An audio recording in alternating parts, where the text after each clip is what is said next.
Yan, meron siyang meron siyang sira. Yung box lang naman ang nasira. Ine-expect ko, blue yung dadating sa akin kasi pang-re-regalo nga kasi ito eh. Ayan.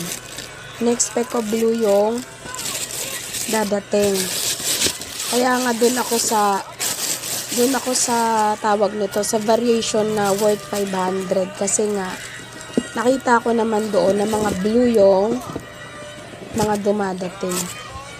Pero yung dumating sa akin ay pink.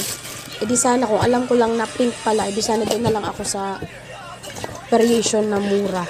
Kasi meron din variation na pink eh. Ayan no. Pink siya. Ini-expect ko blue.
As a